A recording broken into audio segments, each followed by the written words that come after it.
So welcome everybody to today's webinar on guns and good governance, why weapons and ammunition management matters.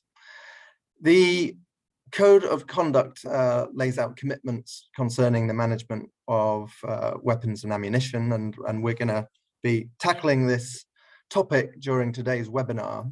Just a couple of housekeeping things before we get properly started. First of all, I should introduce myself.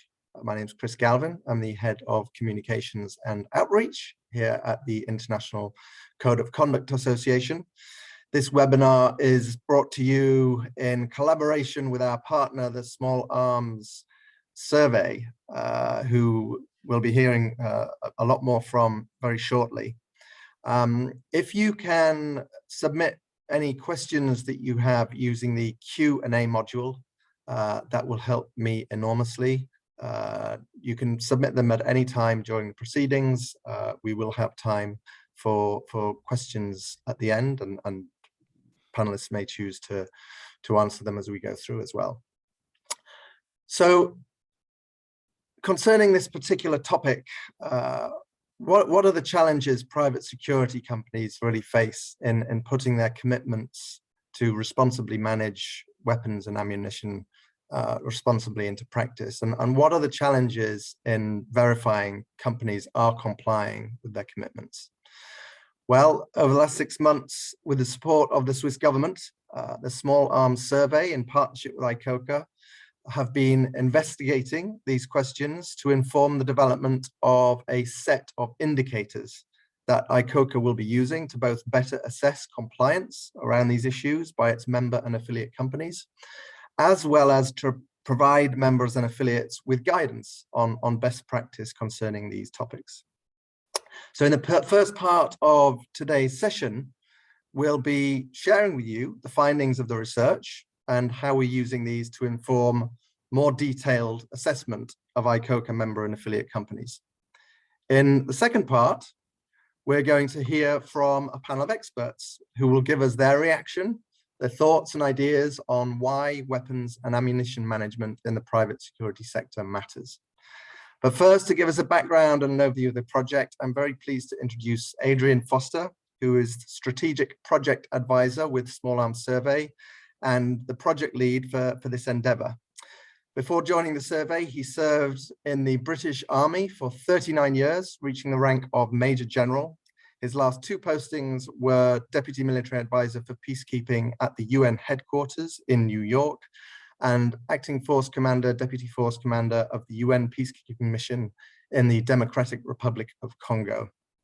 He's received a number of national and international honors and awards, including a CMG and MBE, and has master's degree in security sector management from Cranfield and a bachelor's in maths from Southampton University.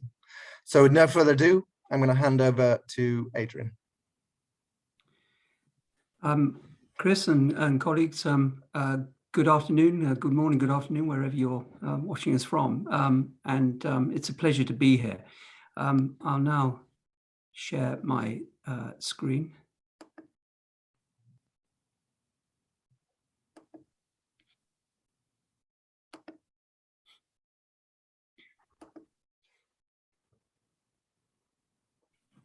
Chris, can you just confirm you can see that? Yeah, all good. Okay, thank you. Well, it's a pleasure to be with you, and I wanted to spend about 10 minutes or so, maybe a little bit longer, giving everyone some background to the project that we have been running in collaboration with ICoCA. And with the support of the Swiss government. And let's just go on to the first slide. And as you will see there, the project focus has taken from the code itself, and paras 56 to 63 of the code give objectives, state some objectives for WAM, which is Weapons and Ammunition Management and Weapons Training. And it's all designed around the idea of countering illegal acquisition of weapons and ammunition, the diversion, i.e. the loss, the illegal transfer of weapons and ammunition, or the misuse of those weapons in the hands of the operators.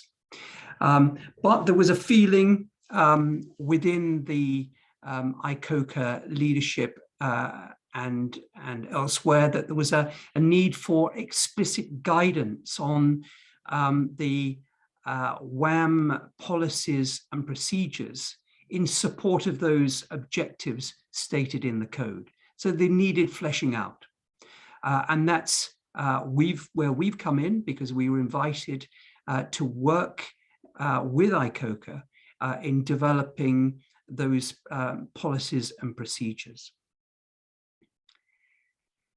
So the approach that we have adopted, well, first of all, before I run through those bullets, I would say that we were very appreciative for the advice and counsel we received from an advisory group, strategic advisory group that was set up for this purpose, which drew a number of experts and senior experts from across various sectors into this work to guide us and to suggest areas that we should look at, and also for us to test some of our thinking on them to make sure that we were heading in the right direction. And the approach that we developed as a result of that and other consultations, first of all, look wide, multi-sectorial consultation. We spoke to large and small private security companies. We looked at academia, talked to representatives of academia, from governments, from international bodies, from civil society, and also the insurance company. We had a representative we spoke to as well. We wanted to try and get the maximum coverage, listening to as many perspectives on private security companies and weapons and ammunition management as we possibly could. We were encouraged to develop practical tools, not just concepts, theory, but things that could be exploited immediately, used immediately by private security companies. And that's, as I'll explain in a moment, that's what we've done. And we look to build, not replicate or contradict what's out there at the moment. There is guidance. There is indeed instructions for private security companies that want to go down that route to certification by, for instance, PSC1 or ISO 18788. There's guidance produced in the form of IATGs and Mosaic. We've tried to build on that, identify where it would be valuable for private security companies to have more information. And so build, not repeat, and not contradict. We didn't find, unless of course we found something that we didn't agree with, but I'm happy to report that that was not the case. We also, in going forward with this work, we felt it was going to be need to be consistent with the association's approach to other indicators. We were asked to produce indicators as in guidance, checklists for PSCs in the WAM area. But some of that checklists and guidance does appear in the form of indicators elsewhere within the association on other things. So we tried to develop, massage our thinking into a shape that looked very similar to what has been done by the association in other areas. Human rights dimension, we did not want it just to be a purely technical exercise, and we did broaden this, our lens to ensure that we did look at the impact of private security companies, as well as looking inwards at their operation. And the final bullet there, capture good practice and challenges. Tip those into the indicators that we have developed to assist the private security industry. When we started, we had guidance and we had discussions, and these 3 areas we judged to be out of scope, and it was agreed would be out of scope for this project. Use of force, because the sensing was that that was a large topic in itself, and there is more guidance on that produced by the association to its membership than weapons and ammunition management. We sense, and I'll come back to this, more could be provided, but we didn't go there to any great extent. Private military security companies, we did not look at, i.e. those organizations that in effect have an offensive capability to offer. We did not look at that. It was private security companies that provided other services, but not that. And maritime in square brackets, we did actually speak to a number of service providers dealing in the maritime context as well. But it became clear that they do have some unique challenges, and it probably was not appropriate to look and to dig into that, given the time that we had. Project challenges. Well, one size doesn't fit all. That was apparent to us when we started, and is even more apparent to us as we've completed our project. There are a huge number, but they're also, they vary in terms of the number working in an organization, in a private security company. There's very large and very small, and their context is different. The work that they take on can be very different from one organization to another, but still consider themselves to be private security companies. So that is a challenge. Wrapping a net over everyone was not necessarily an easy thing to do, but we think we've come up with a way, an approach to doing that. Transparency. We enjoyed our conversations with the industry representatives for, I think, probably reasons which will be obvious to many watching this webinar today.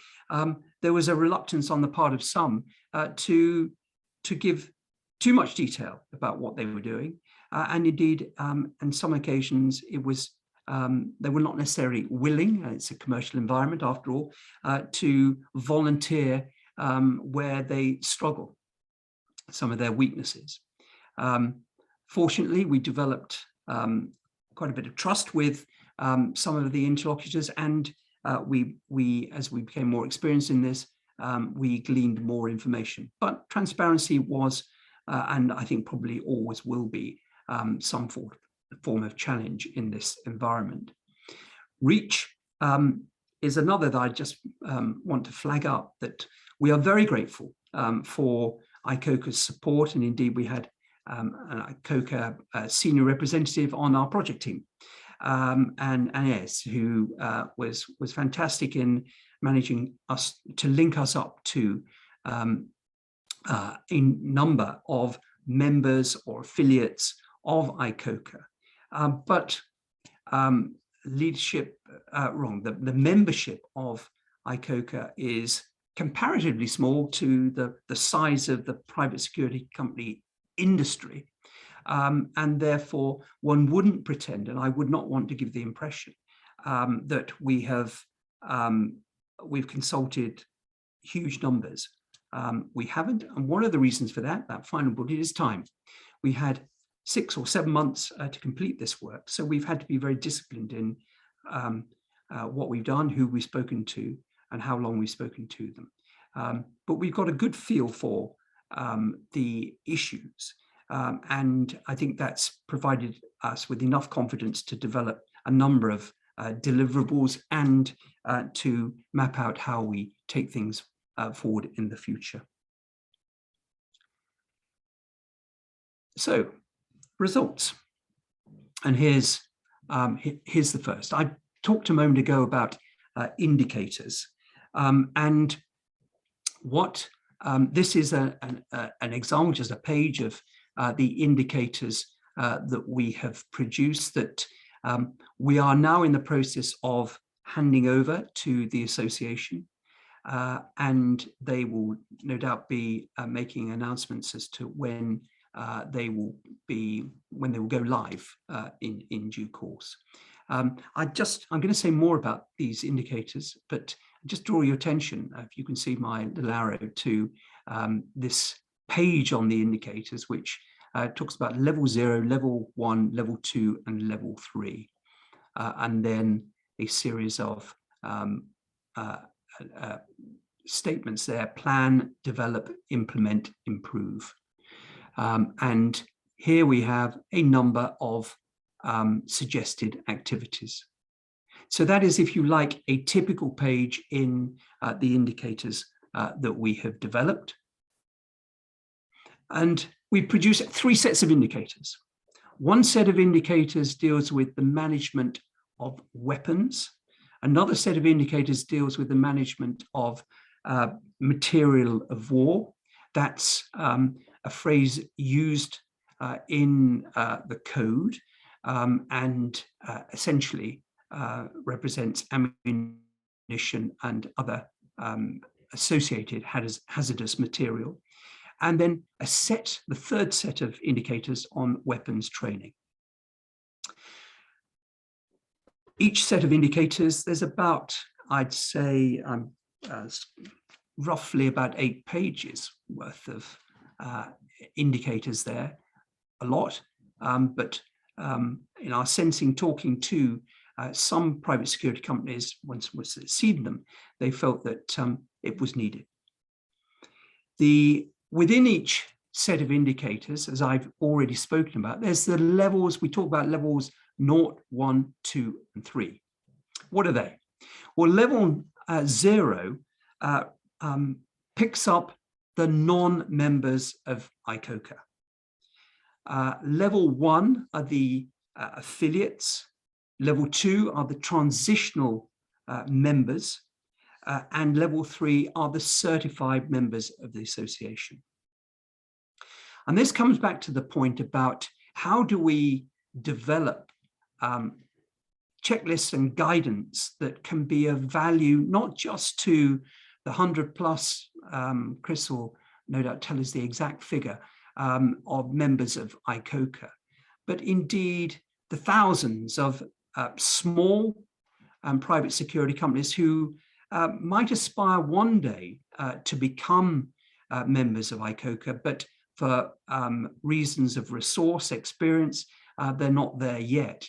And so what we have done is we produced, and I give you an example there, 100% count of all signed out and stored weapons. We suggest for the level 0 community, i.e. those who've not joined ICoCA, plan it for the future. Work out how you might do that in the future. Get it on the radar, start thinking about it.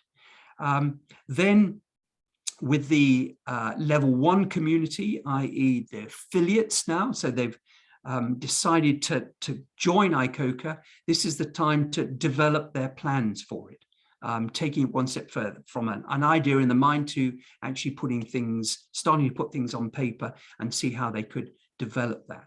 Then with the actual transitional membership, so those who've joined the organization, those are to implement this, and the final group, level 3, to improve on that, recognizing the need for continuous improvement, the certified members. So that way, we hope that we've done 2 things. We've offered guidance to those who may be some way off at this stage, joining the association or having the capabilities and competence to get far along that curve. But equally, at the other end of the scale, we are producing recommendations for the association to ensure that their standards are achievable. And they are consistent with, as far as we've checked and we're double checking, consistent with IATGs, with Mosaic, with ISOs, and with PSC1. So we are adding to them rather than, in terms of detail, rather than coming up with contradictions or something new. The within, and the final bullet there, or the third bullet, the sections within each of the indicators deal with legal compliance. Those things we flag that private security companies really do need to look at and adhere to. The further they, well, with legal, it's a compliance issue for everyone. Safety issues, and then also industry good practice that we have gleaned and added. In addition to the indicators, we also have been working on the supporting ICoCA with the development of weapons and ammunition management questions for their survey that they issue annually. We provided 5 questions for the survey that was completed in 2021. We've worked through that. We've worked out which ones worked, which ones could have been tweaked. And now we provided a number of revised questions back for CSA 2022. A couple of points to mention there.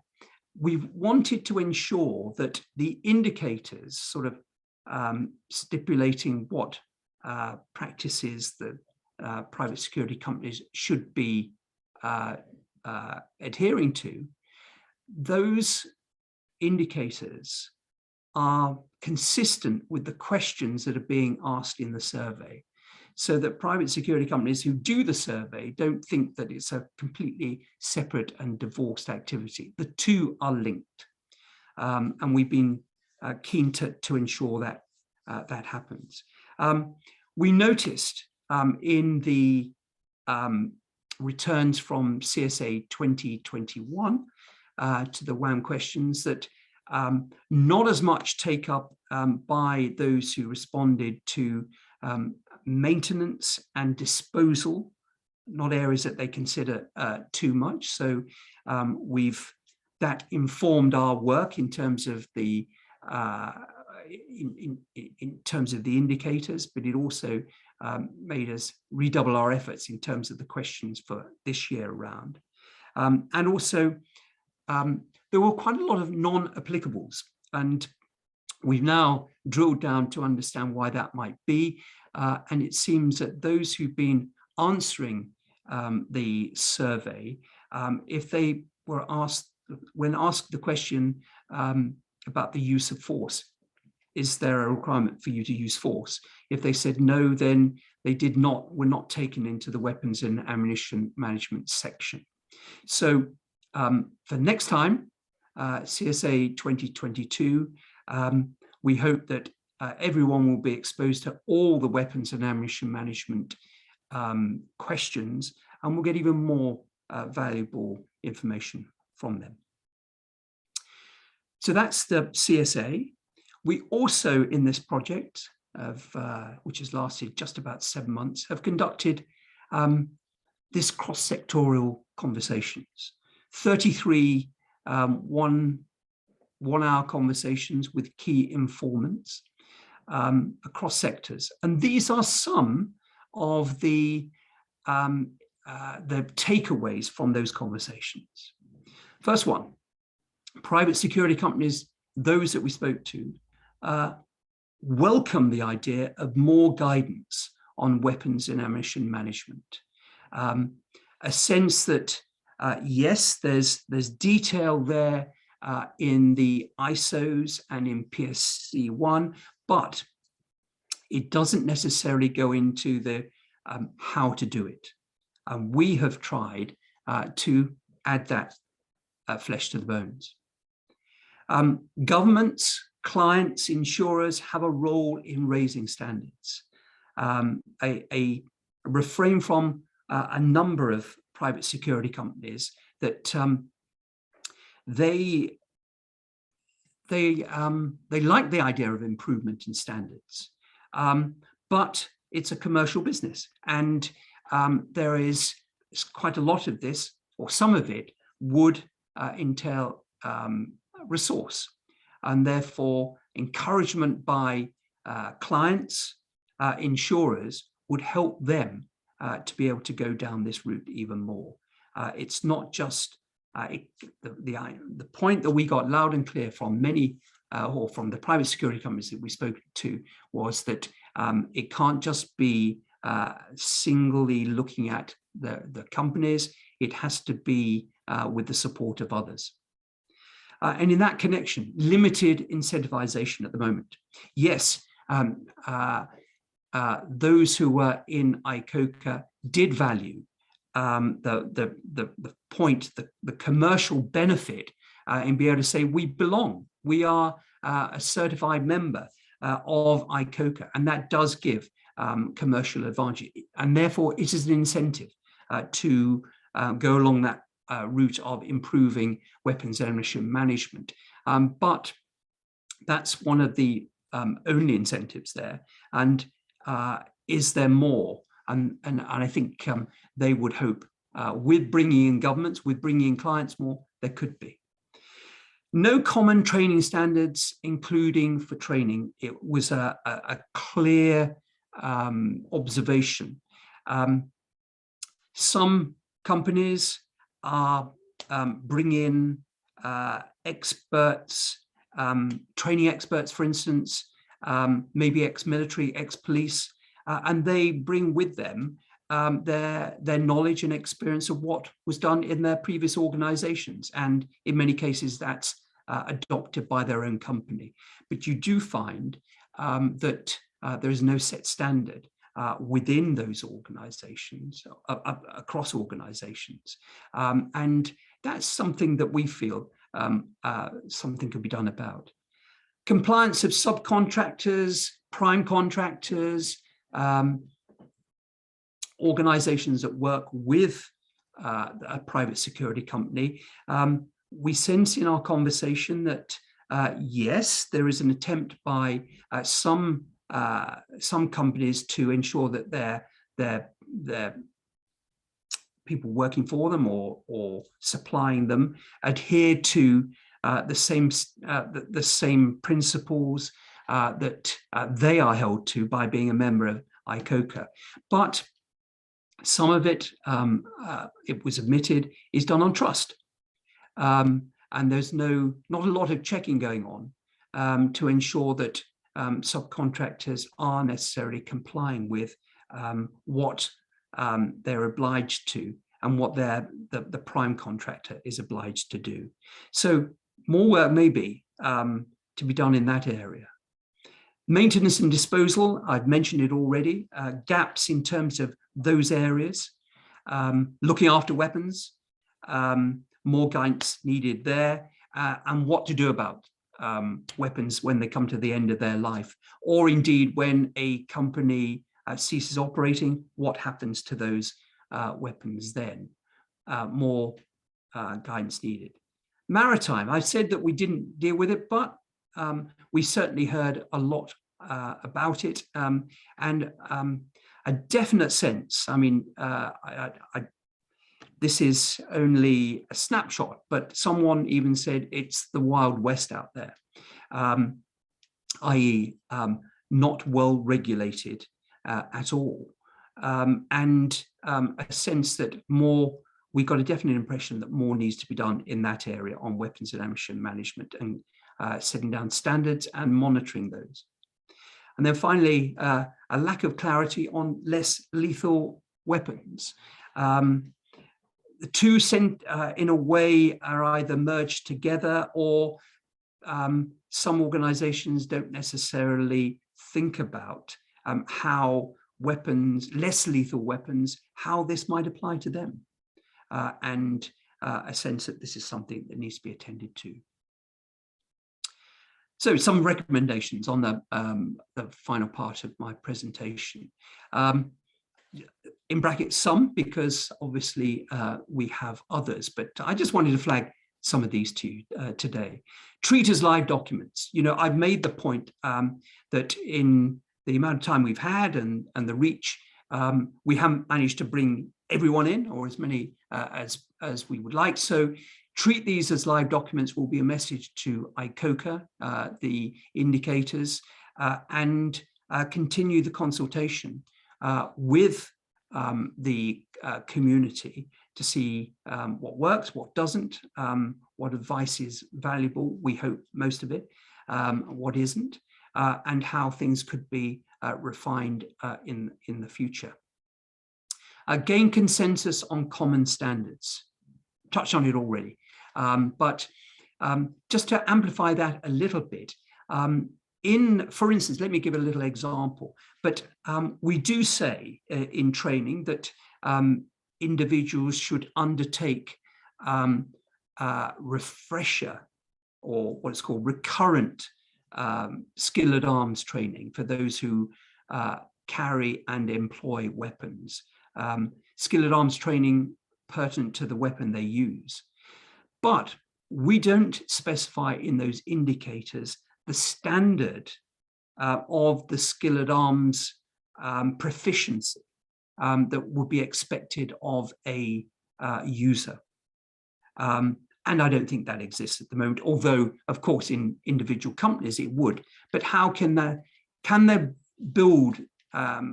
consensus be built to establish a common standard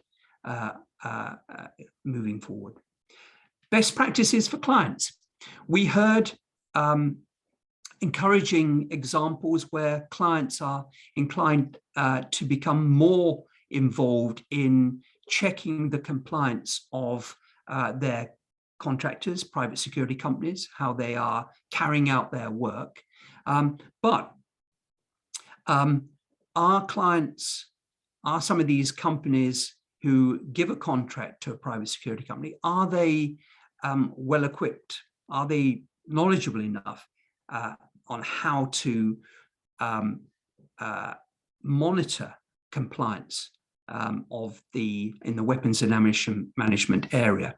So we feel it would be advisable to work with clients to develop some, whether they're called indicators or best practice or something, to help clients, because clearly more, it could be of great value for clients to become more involved in overseeing the delivery of their contracts.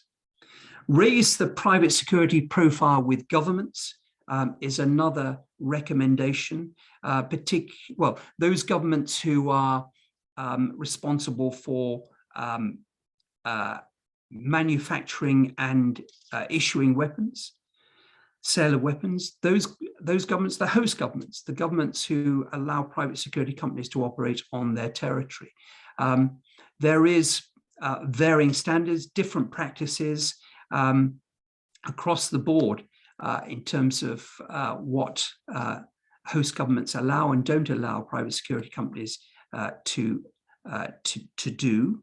And in many cases, we sensed that it is not a high priority for them in terms of changing the standards, improving visibility, improving inspections, tracing, tracking, this sort of thing. And what can be done to raise private security companies' operations for the betterment of private security companies as well as governments raising their profile?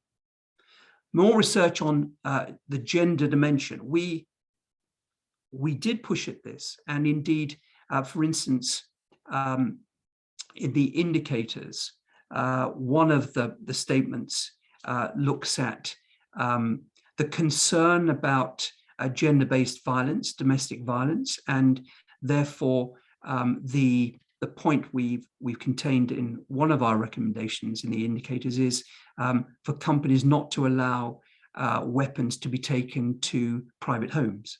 All weapons should be left at in the operating bases or sites. We also, though, in another serial, recommend that all private security companies actively see how to bring greater numbers of females into the industry, and indeed also factor more gender planning and gender awareness in their operations, because we sense at the moment there's not enough of it. The expand outreach to smaller PSCs is another recommendation that we have made.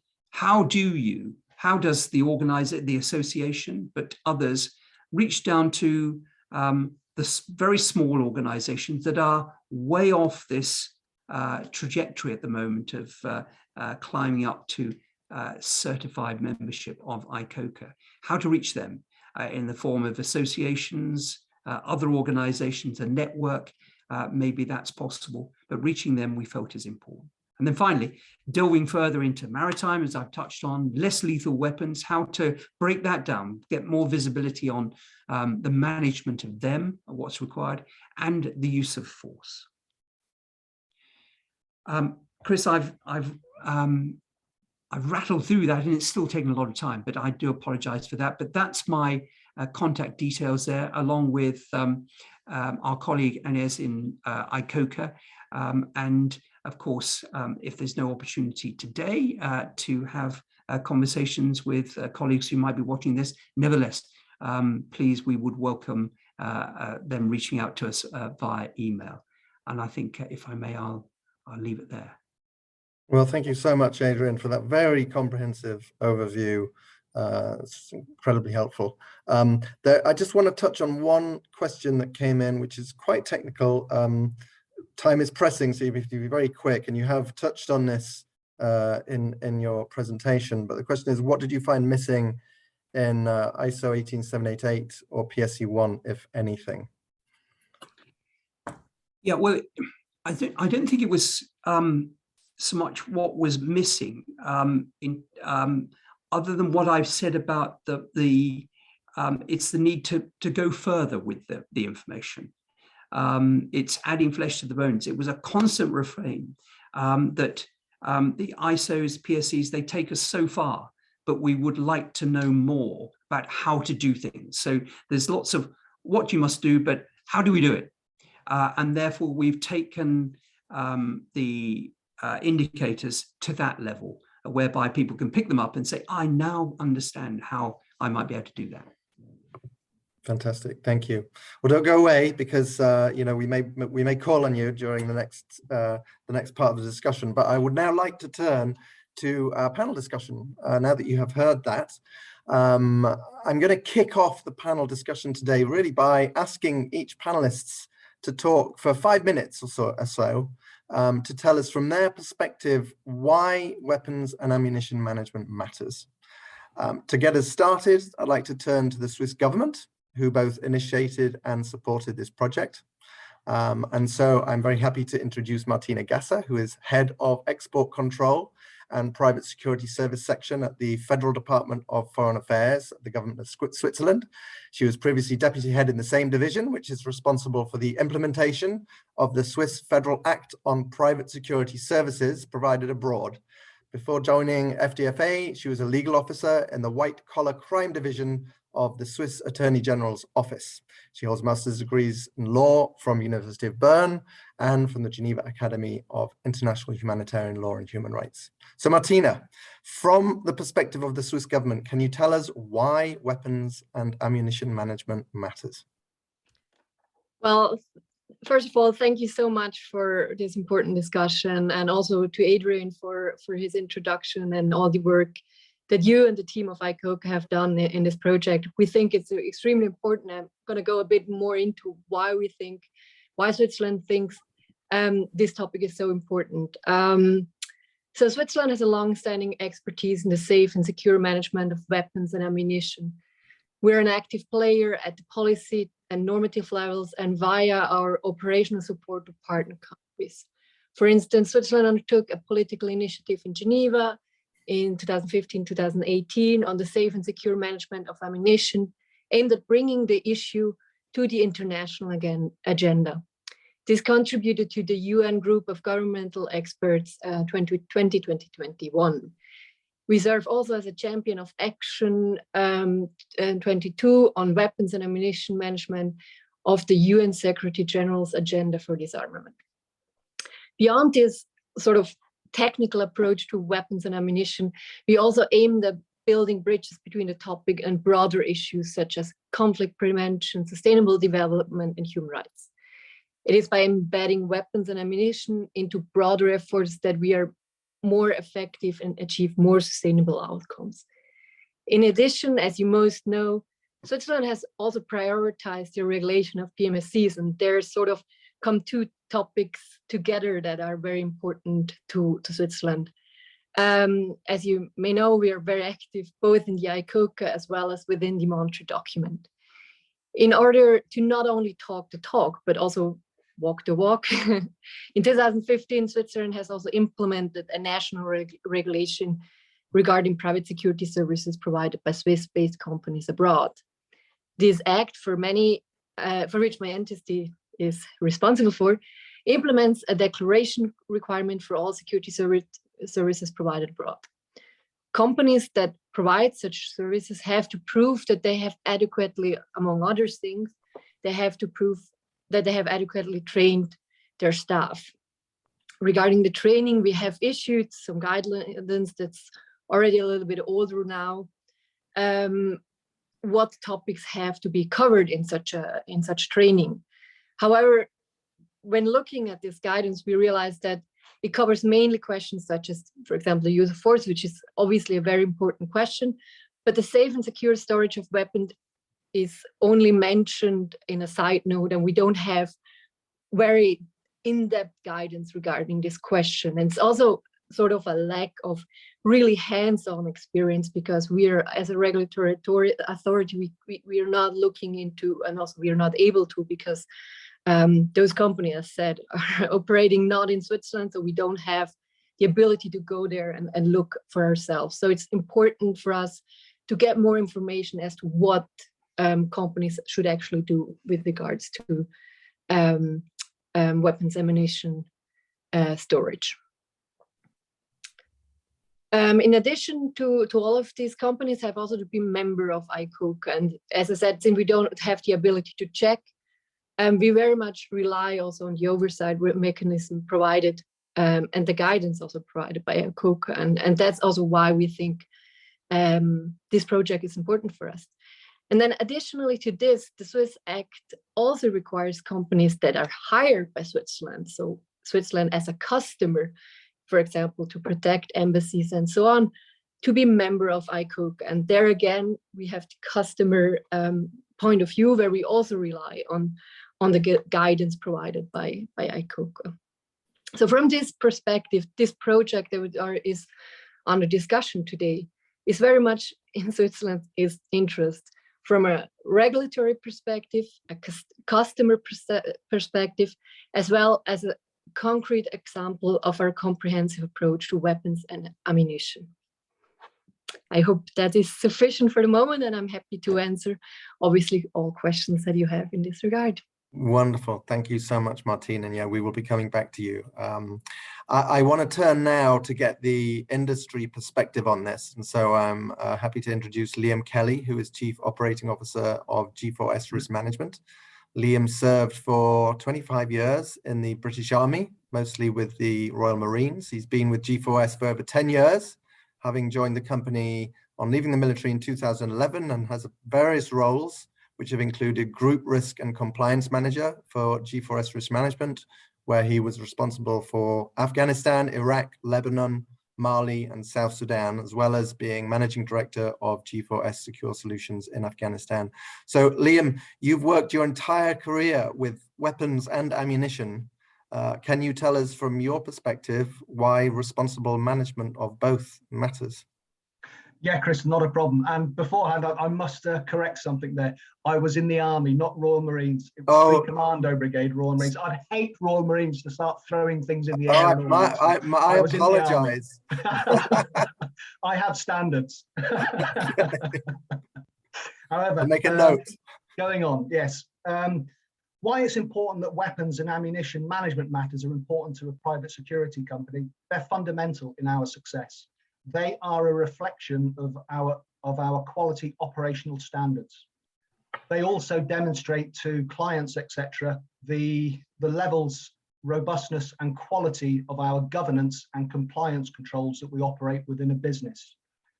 They also provide our external stakeholders with the levels of assurance that is required, not only our customer base, but also the ministries with which we have to report to in the countries we operate in. They also provide our staff with the appropriate levels of assurance that they are working for a company that has good processes, that utilizes and uses and procures weapons that come from an original manufacturer. They are legitimate weapons. They are not fake weapons, counterfeit weapons, etc., weapons that are procured through the back door. And that type of assurance does have an impact on staff. It does reduce the stresses that people feel when deployed on tasks, etc., because they've got the assurance. You know, they believe in their equipment, and their equipment will function when it's required to function. And also, it overall impacts on the well-being of our staff. So those are some of the key reasons as to why weapons and ammunition management matters are fundamental to a PSC. They're used to mitigate risk. You know, it's fundamental that the risks that we mitigate are there to protect people and assets, and also when we get it right, as we do, they reduce the potential for us to compromise our human rights obligations as well. And when we mitigate risk, we ensure that the controls we have in place reflect the threat and risk that's prevalent at the time.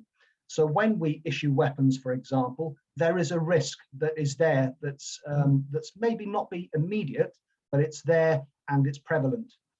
And we have different controls, weapon control states, weapon states that reflect the different threats, whether it's an immediate threat, whether it's an imminent threat, etc., so that the armed member of staff is able to respond accordingly and measured to that threat. And remember, from a PSC perspective, it's not only the weapons and ammunition management that's fundamental. The weapon system and the weapon itself and the ammunition forms part of the weapons system.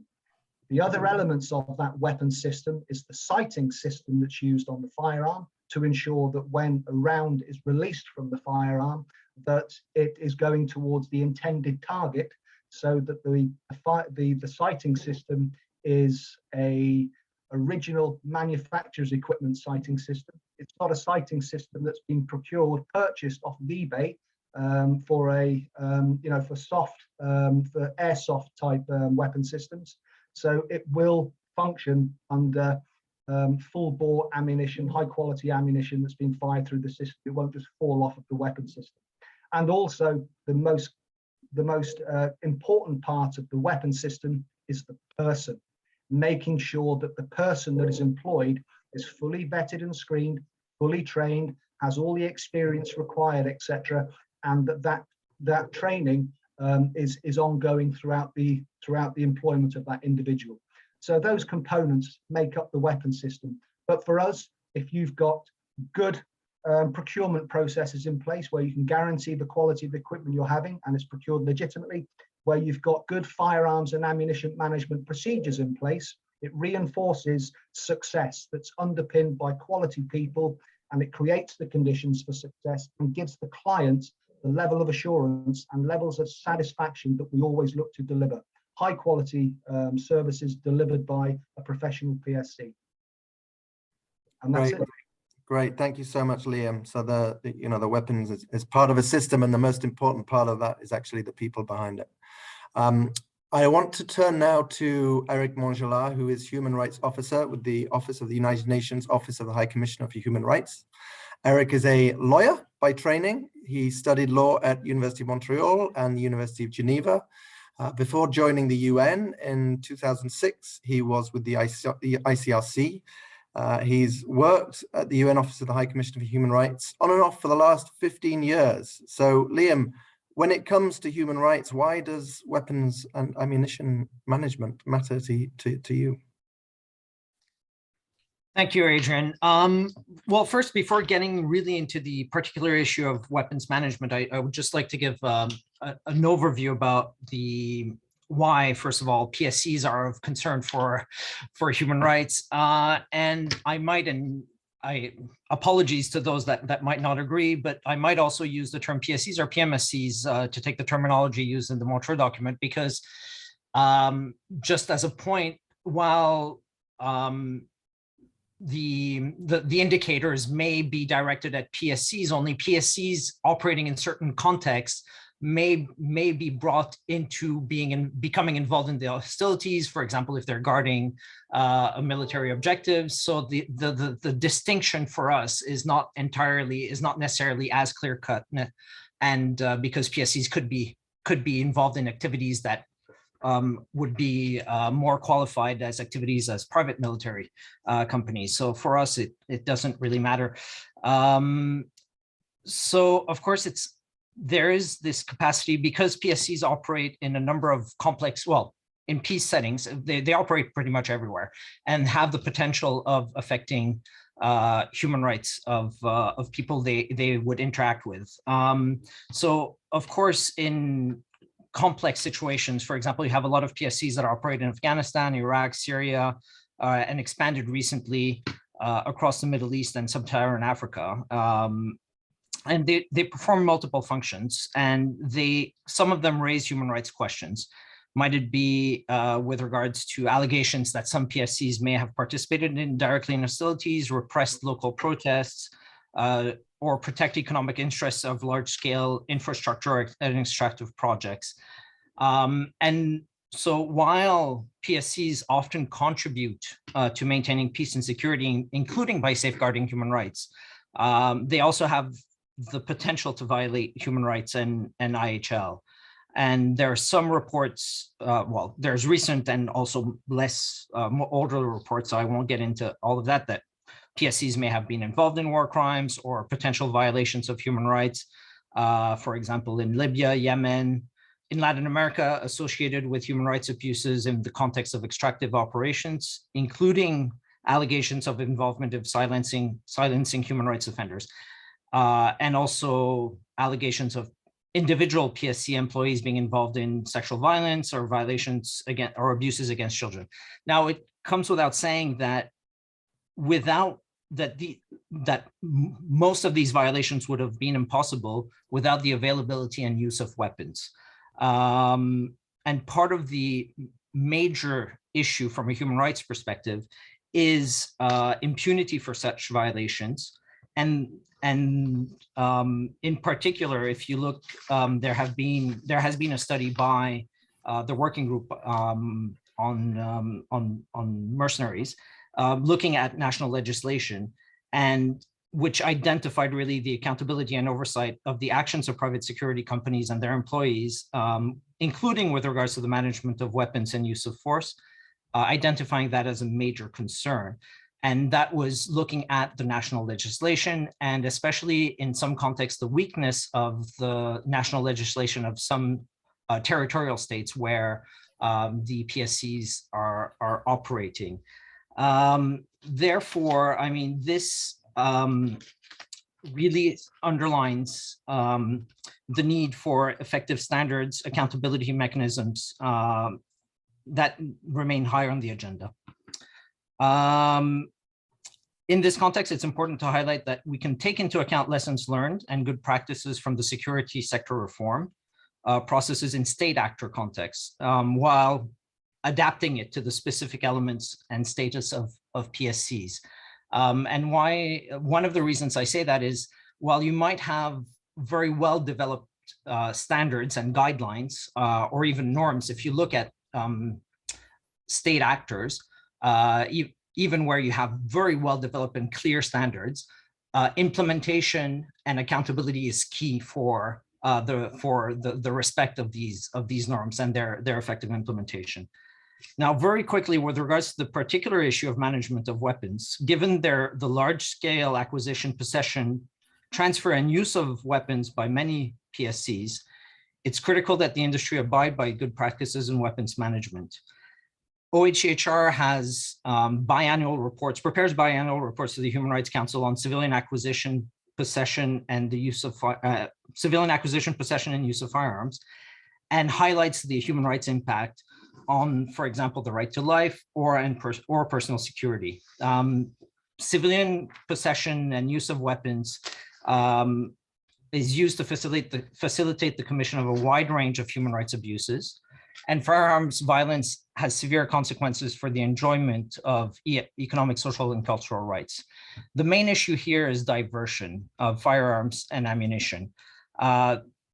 Diverted firearms fuel conflict, are used by organized criminal groups and others to commit violence. And diversion and unregulated or illicit transfers vastly increase the widespread and uncontrolled availability of these weapons. So it's paramount to have strong regulatory measures and practices to prevent the diversion. Now, just a few words on importance of self-regulation, and maybe I'll get into the responsibilities of states during the Q&A, because I see that time is running. Self-regulation is a first step. It's a good start, but as I mentioned, implementation is key, and you need binding regulations. These binding regulations can come through either contracts. So there we get into the role of clients. Might it be governments or businesses? They should ensure that PSCs they contract or have jurisdiction over abide by the international norms on and standards on human rights and IHL, including with regards to management, those that have an impact on management of weapons. And then there's also, well, the responsibilities of governments might it be as clients, where they're basically, the acts of private security companies could be considered acts of the state, and therefore engage the state, the responsibility of the state. So that's where they act under the instruction, direction, or control of the state. So I think it's important to remember that for states that are clients of PSCs. And then, of course, there's additional responsibilities of states. And there's the states have the obligation to protect and against human rights abuses committed by private actors.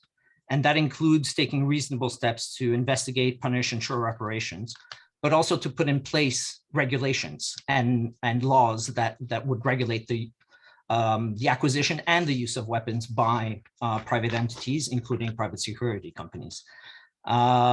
There's some guidance for states on this issue in the UN, in the OHCHR and UNODC resource book on the use of force in firearms in law enforcement that goes into details on basically the acquisition and use of firearms by private security providers. So that would be worth looking at to see where relevant the guidance could be reflected in the indicators. And just the last point, I know time is running. There's also the issue that these responsibilities, I think, as pointed out a little bit by Martina Gasser's presentation, there's also responsibilities of host states, of basically where companies are registered, where they have an obligation to prevent violations that would occur outside their territory and place and outside their jurisdiction. Now, just to conclude, and I'll come back in more details maybe later if there's questions, private security companies should consider that investment processes and mechanisms for safeguarding human rights is part of a smart business model. I think this was just mentioned. Simply put, violations and abuses result in negative publicity and less business.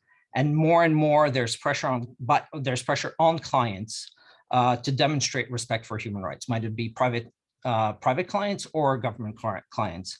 And so PSCs that don't incorporate procedures that ensure compliance with IHRL, with human rights law, including through trainings and transparent functioning of accountability systems, will be at a disadvantage in the marketplace. Thank you. Great, thank you so much, Eric. You covered many areas there. Weakness of national regulation obviously being one key issue that for ICoCA focused on the complex environments where we are focused is very pertinent to this discussion. The diversion of weapons, obviously, to some extent related to that. I'm sure we're going to get further into this topic if we have time. I do now, however, want to turn to our last panelist. Stella Mulama is a gender analyst working in Kenya. She holds master's degrees in gender studies from Lund University in Sweden and in development studies from the Institute of Social Studies at Erasmus University in the Netherlands. Her research interests, which are interdisciplinary, focus on working towards ending gender inequality, and they include women, peace and security, refugees and migration. Her interest in weapons and ammunition is on their impact on vulnerable groups, such as women, minority groups, and children. And so we're really delighted to have Stella here to provide us with the kind of the gender lens, as it were. Often when people think of guns, they automatically start thinking of men. But Stella, if you will, help us take a step back and think about the bigger issue and think about the gender issues. Why is weapons and ammunition, why does it matter, weapons and ammunition management matter from the gender perspective? Yeah, thank you. Weapons and ammunition management does matter to gender equality because, for instance, when private security companies form their laws and policies, most often these are already embedded in gendered stereotypes or in gendered practices, which could be carried on into the company. And in most cases, there are more males who work in these private security companies compared to women. So within the decision-making boards, the interests or the opinions of women and girls could be lacking. And then this will continue on to the end user. And then within many societies, there is already gender inequality. And within these practices, the private security companies could may not be aware or may be aware, depending on the norms and regulations within the society which they live. They may actually accentuate these gender inequalities knowingly or unknowingly.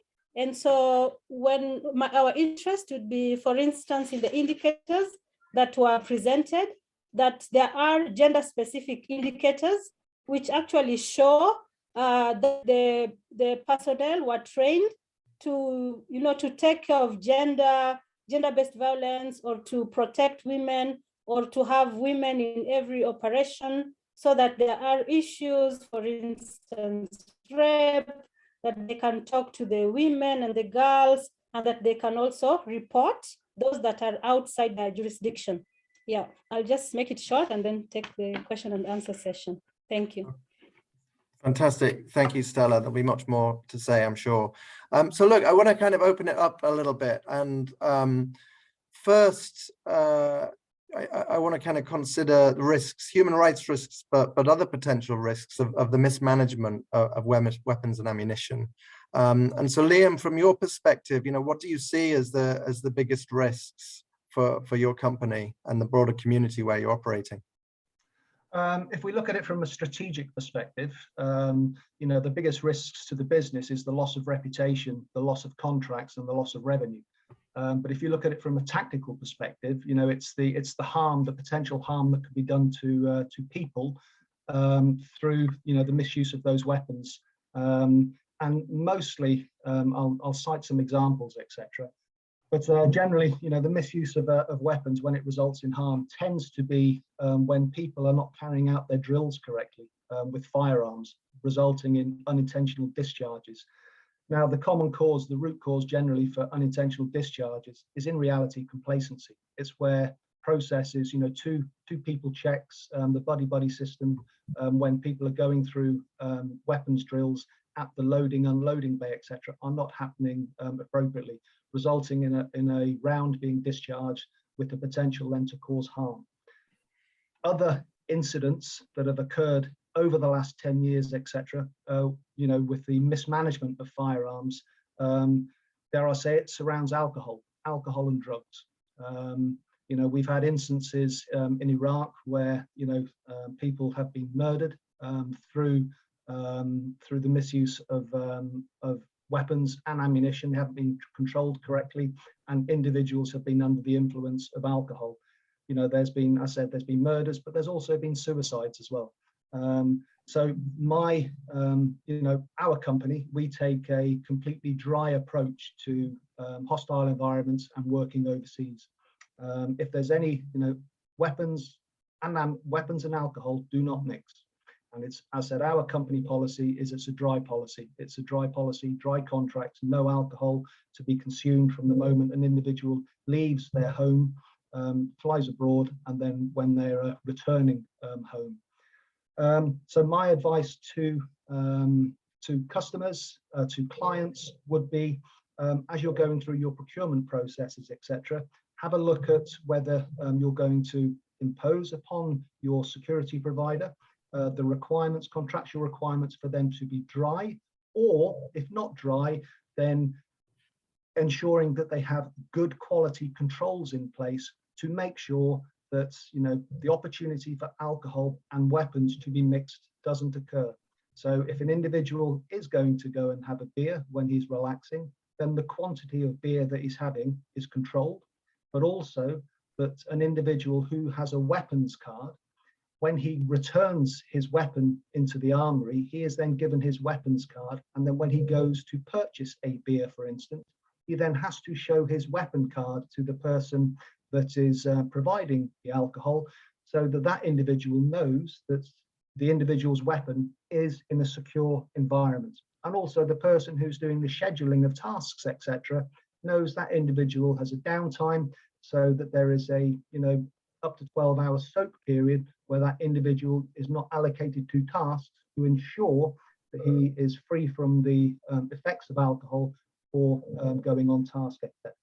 So that's one of the risks. That's a key risk, the people risk at the operational level. And one of the fundamental controls to that is controlling the alcohol and ensuring that drills and skills take place appropriately at the loading bay. Other risks are assets. If you fail to have robust controls in place to secure your assets, then they're open to theft. Theft has occurred. I've been, you know, I've done some investigations on theft, etc., through weak controls and so on. But making sure that your assets are controlled. Once you've lost an asset, as a business, you still have that weapon registered with the Ministry of the Interior, etc., on your weapons register. That weapon, you will have no idea where it's gone to unless a crime has been committed and that weapon has been left there. So it's fundamental that these controls are in place, they're effective. And as a client, as a customer, I would recommend doing your appropriate due diligence accordingly to ensure you've got a quality security provider ensuring that those weapons are controlled. Because if an incident does take place, you know, there's potential for the client's reputation also to be impacted upon. Other elements to look at with regards to the assets as well is making sure that the weapons that are being provided by the security provider are approved and they've been procured accordingly.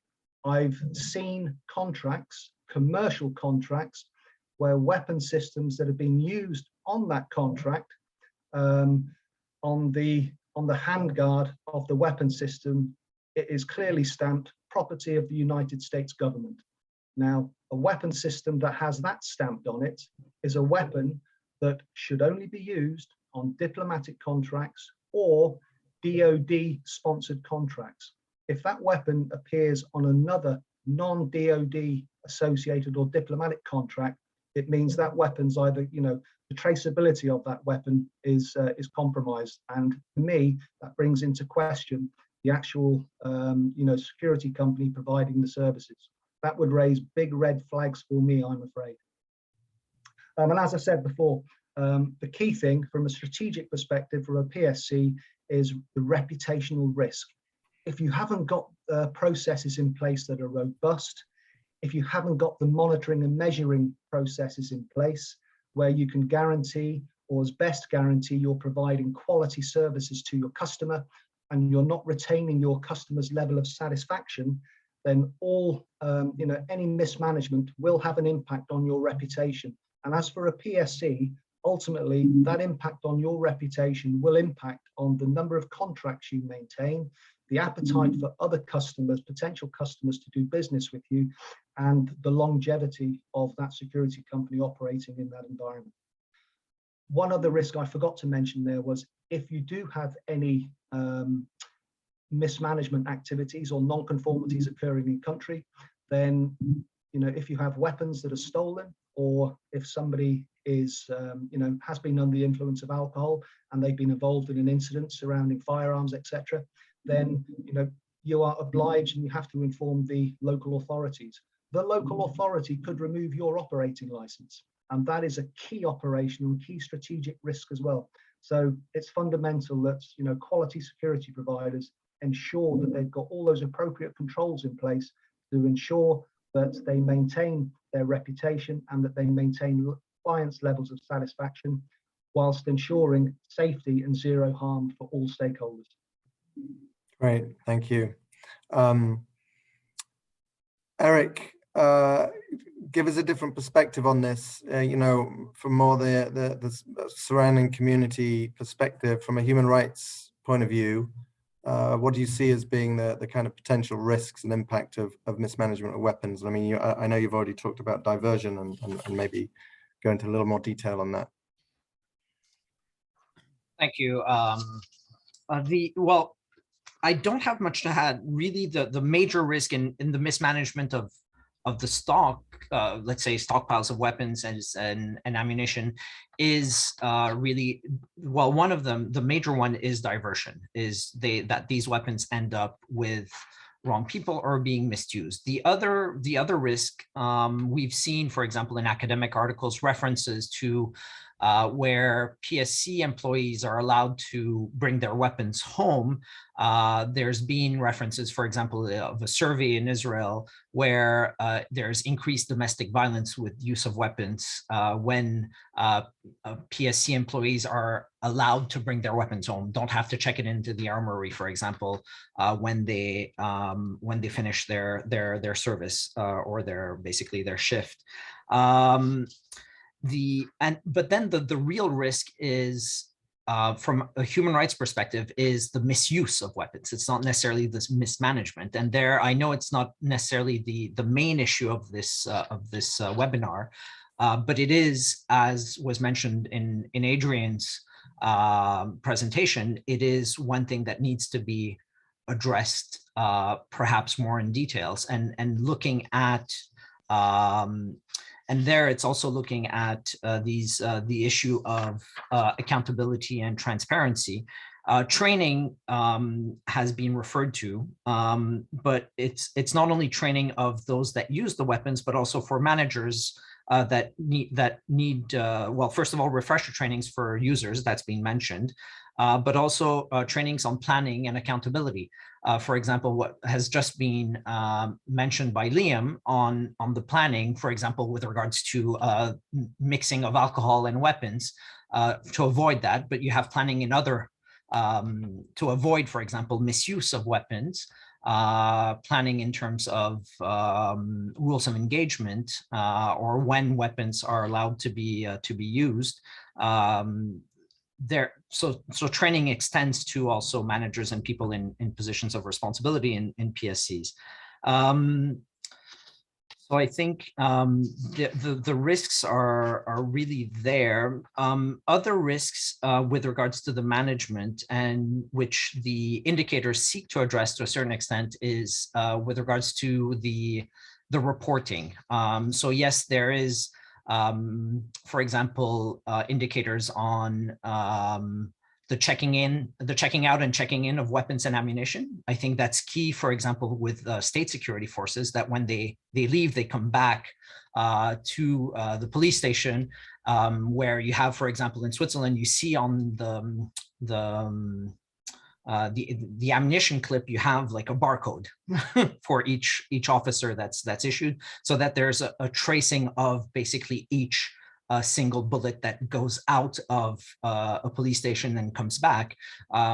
These things are also important for anyone who is a weapons bearer, including members of PSCs, to make sure that there is no misuse of weapons, maybe in a personal capacity, or even in a capacity that exceeds the authorization or the legal use of weapons by members of PSCs. And finally, it's the report. I think there's also a key issue with reporting of incidents. And here, I take the opportunity to make just a small comment, so maybe the indicators could be better reflected. I think there's a slight inconsistency between the indicators, which one of the indicators mentions looks at when incidents of discharge are being reported, whereas the Code of Conduct, paragraph 33 of the Code of Conduct, talks about any time a weapon is used. Because when thinking, for example, about less lethal weapons, you have less lethal weapons that are not necessarily discharged, but are used. So I think that's a small point, but it highlights the issue of reporting of use of weapons, because without proper reporting, you have a risk of misuse. Liam, I'd just be very quickly, because I know we're running out of time. There's lots of more questions that we could answer, but on this reporting issue, having seen the indicators there, how onerous or not is it for private security companies to do this, especially those companies that may not, have access to digital means of reporting? The more IT solution the more the IT solution is, the harder it's going to be to control, especially where you've got poor infrastructure and you're going to be relying on internet services and everything else. The controls that we operate in countries are physical checks, physical controls that are then signed off and then reported upwards, etc. So you can, so that you have got traceability of weapon systems and ammunition as well. It's been recommended, and I've seen the recommendations in the codes going forward, etc. That weapon systems themselves, accounted for on a daily basis, and then serial number checked on a weekly basis, and the quantities of ammunition by batch, etc., are all accounted for as well and reported accordingly on a weekly basis. So the more simpler it is, and not relying on IT, the easier it's going to be to manage in countries, especially when infrastructure is poor. Right. Stella, kind of thinking about this issue that's been raised, alcohol and drugs, the mixing of alcohol and drugs and weapons, and if weapons are not being reported to be in or out, for example, of premises, what are the gender issues here that we should be thinking about? Well, studies have shown that sexual and gender-based violence are related to misuse of arms, and then also when there's misuse within the community. And then the black market, the burden of care of the people who are injured after these incidents usually falls on the women and girls in several communities. And then this just makes them to have less time for economic and political development and other things. So there are gender issues in there, yeah.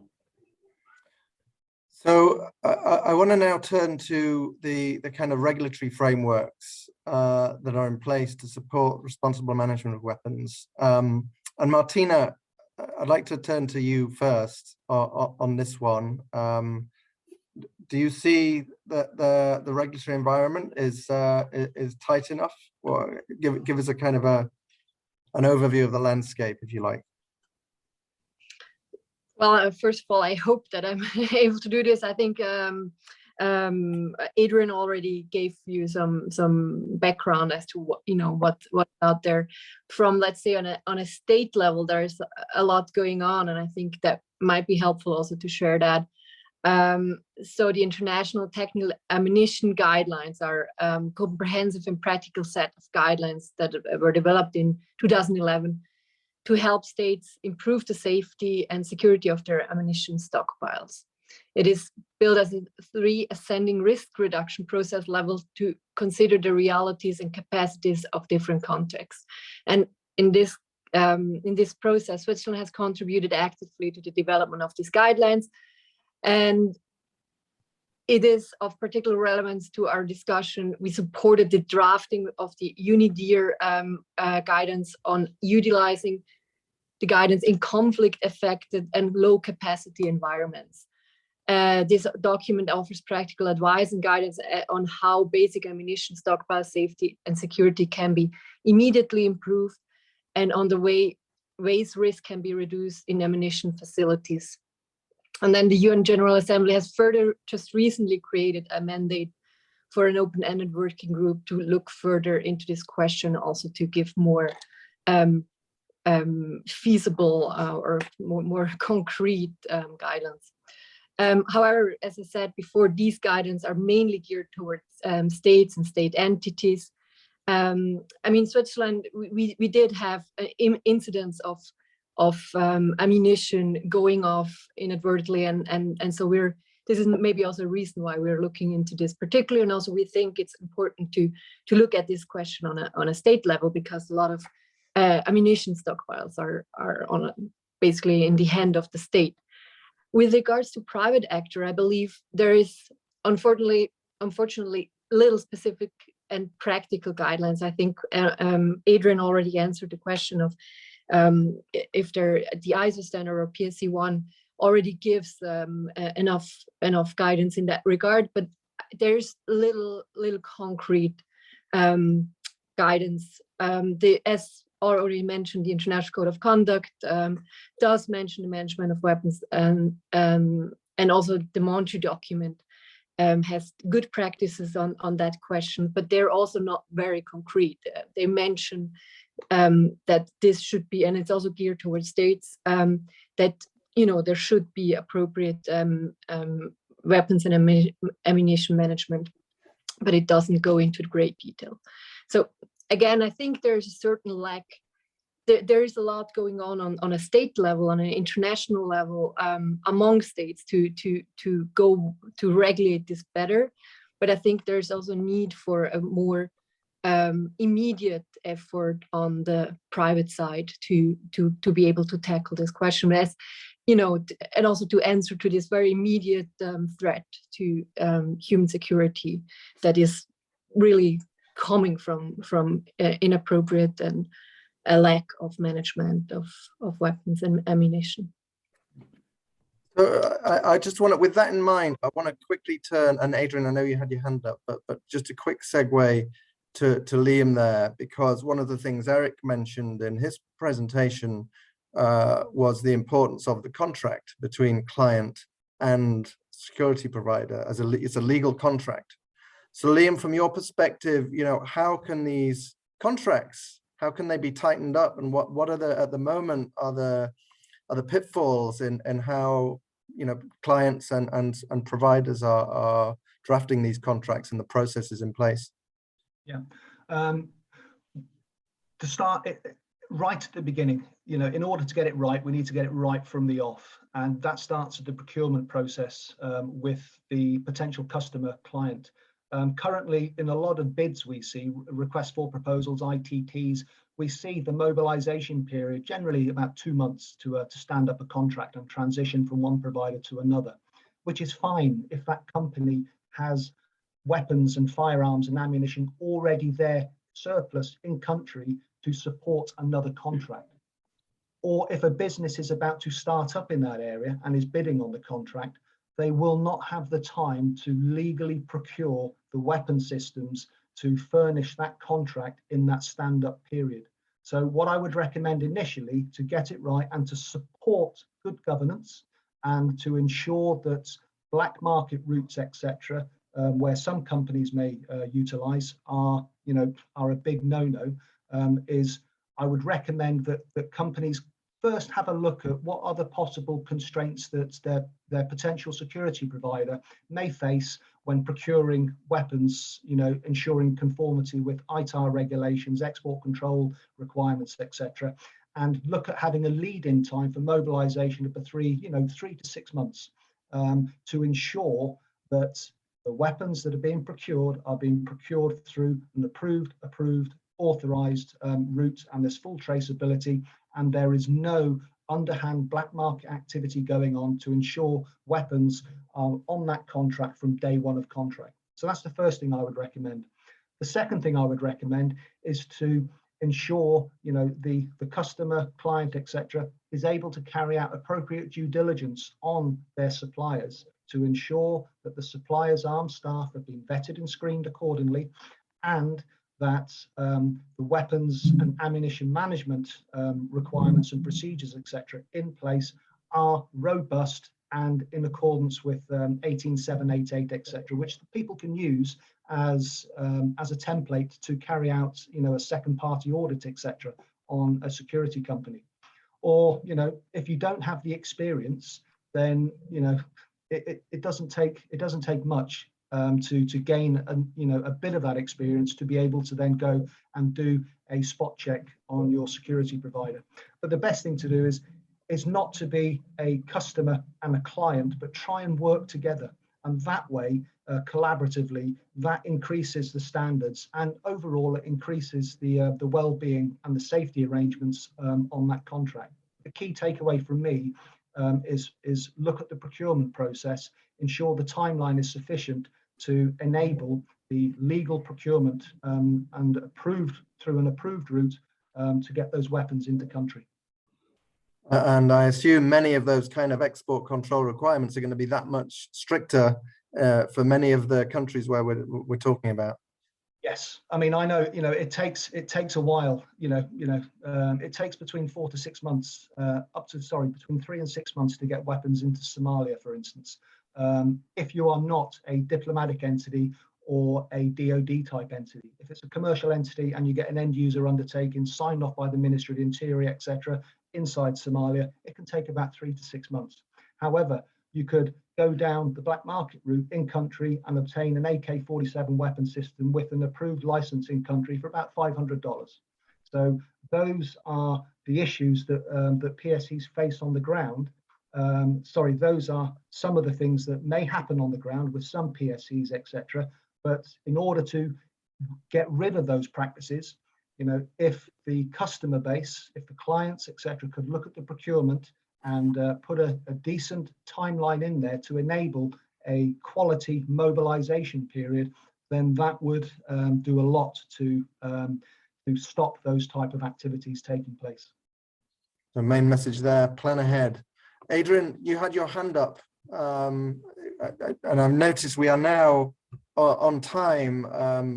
I'm going to take the liberty of going over because there's lots more. I promise not to go too much over, but you had your hand up.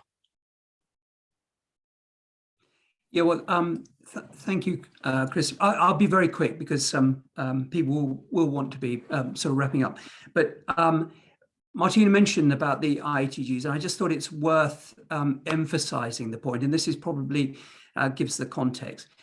We were very, very keen to ensure that we were compliant with IHGs. That's a seminal document on ammunition. Mosaic, similarly for weapons.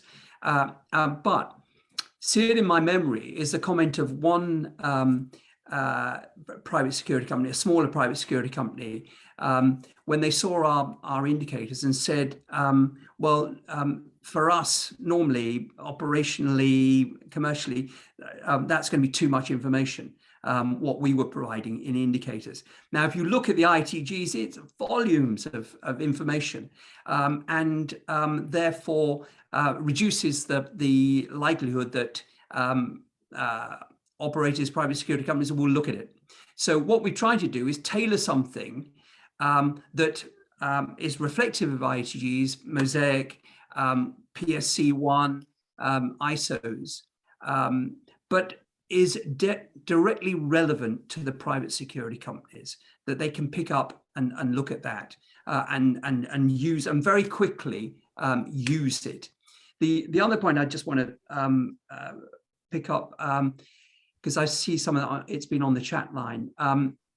The question I think has been answered now about when the indicators will go live, and at the end of January, I think it's been stated by the ICoCA Secretariat. But the point as well is just to reassure people, these indicators, we have put them, we tested them to the extent possible with the private security representatives that we've been dealing with.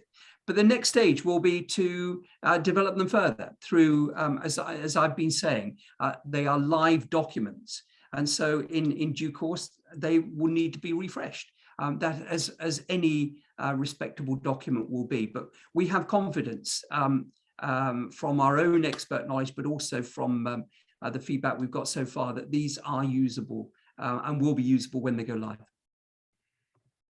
I just want to quickly, I know we're at the end here, but I just want to quickly turn to a couple of questions that were posed at the very beginning, because a lot of the assumption as we're talking about weapons and ammunition is that we're talking about guns, and it was in the title of this webinar. But of course, there are many non-lethal weapons that can be used that are not guns, and so the question is, who's thinking about those? It's probably a subject for an entire other webinar, but just very quickly, what are the issues over the responsible management of non-lethal weapons?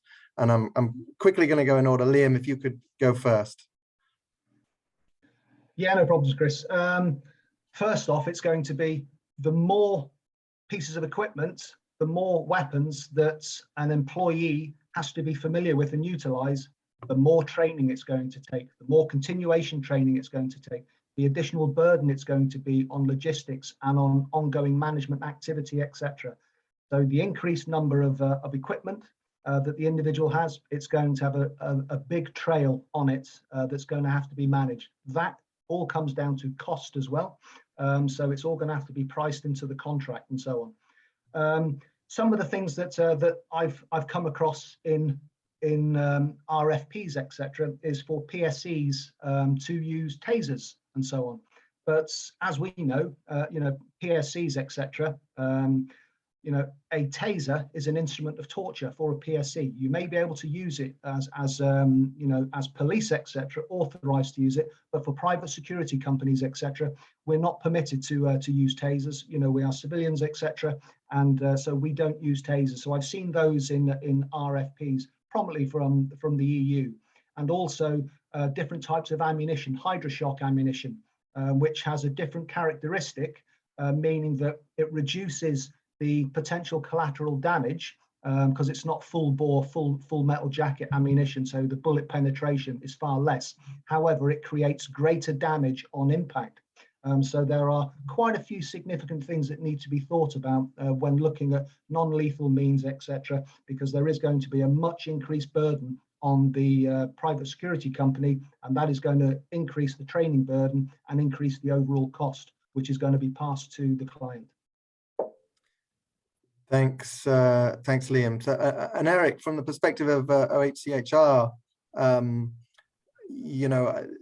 non-lethal weapons can be used for human rights abuses. What's the UN's kind of position on this and the issues in terms of management and oversight? Well, first of all, I'll start off with the terminology. We insist on the use of the term less lethal and not non-lethal for the mere fact that a baton can be used in a lethal way with a blow to the head. So less lethal weapons can have lethal consequences, and therefore we seriously advise against the use of non-lethal, the use of the term non-lethal, because it also gives the user the impression that the consequences will be far less severe than the use of, for example, firearms. there was a question in the chat box about the definition of less lethal weapons. So I referred I don't know if everyone sees the answers. OHCHR issued in 2020 United Nations Human Rights Guidance on less lethal weapons for law enforcement. So there's a lot of definitions about what less lethal weapons are, the requirements of training in that guidance. So I would suggest that some people look at it. And indeed, training is key, training on the use. So the point raised by Liam is relevant. The risk with less lethal weapons is also, as I mentioned, the perception that it is less dangerous, and that users or people that have less lethal weapons in their possession, especially, for example, tasers or kinetic impact weapons, that they use it when these are often designed to be used as a replacement for firearms. So basically to be used when the use of firearms would be authorized. Yet what we see, at least with law enforcement, and I can't comment on their use by PSCs, but what we see with their use by law enforcement is that there is a tendency sometimes to use, for example, tasers or kinetic impact weapons in situations where firearms would not be authorized. And so there is a risk of wider use of force and wider use of disproportionate force with less lethal weapons that needs to be kept in mind when using them, but it is a tool and an important tool for law enforcement. Over. And Stella, what should we be bearing in mind from the gender perspective on this topic?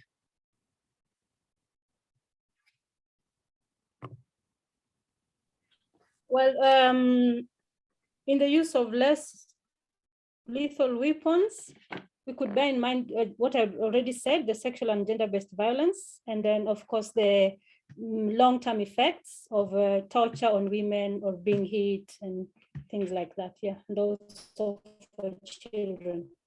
That would have, like, pregnant women, this would have extra, problems in future. Yeah. And that supports some of the kind of feedback that we've seen, that there's this assumption that we really only should be concerned about private security when it's armed, but there is a lot of evidence out there to suggest that sexual exploitation and abuse, you don't need a gun for those kinds of issues. So yeah, we need to bear that in mind. So look, Martina, I'm going to give you the final word on this, and we're at end of time, but it doesn't just have to be about the, as the kind of main supporter and the promoter of this project, some final thoughts from you. Well, thank you very much. Well, just very shortly on the question of less lethal, I just want to say, it's also a question of the definition of weapons. For example, in Switzerland, less lethal weapons actually very often are considered to be weapons. So when we're talking about weapons, this would be included. And I know this depends a little bit also on national law, but just to say, Switzerland considers them serious enough for them to be called weapons as well. Even in international terms, there would be considered less lethal. Just as a. And I know this whole question, what is a weapon, is as difficult as the question, what is a PMSC? So I'm certainly not going to start this discussion in the end of this. But so I just wanted to, since I have the final word, I'm just going to say that I'm very thankful for this discussion. I thought it was extremely interesting from my perspective. We've got a very practical inputs, as well as also a bit a higher, let's say from a higher level, or not higher level, that's sort of, but from a bit broader perspective, but also from a very practical one. I think that was very helpful, and I'm looking forward to the further process of this project. I think I hope that also a lot of companies will stay involved in discussing these indicators, because I think it's important to have also that's an experience that I have from my work, that is always very, very helpful to have a very practical point of view and feedback on that as well. So I look forward for the further discussion, and thank you so much for having convened this panel today. Well, thank you, Martina, and that wraps things up. I mean, I think what I will say, having been involved with several conversations with Adrian, maybe I can speak on Adrian's behalf here, is that certainly this project has highlighted a gap that people have not been thinking about this issue. This is the start of work. It's by no means the conclusion, as Adrian has said. This document is dynamic. It's a work in progress. We're looking forward to feedback once it is made available, which will be at the end of the month. And yeah, we want to kind of shine more light on this issue and learn together. But for today, I just want to thank everybody for attending and look forward to continuing this important work. Thanks, everybody. Thank you, everybody. Take care.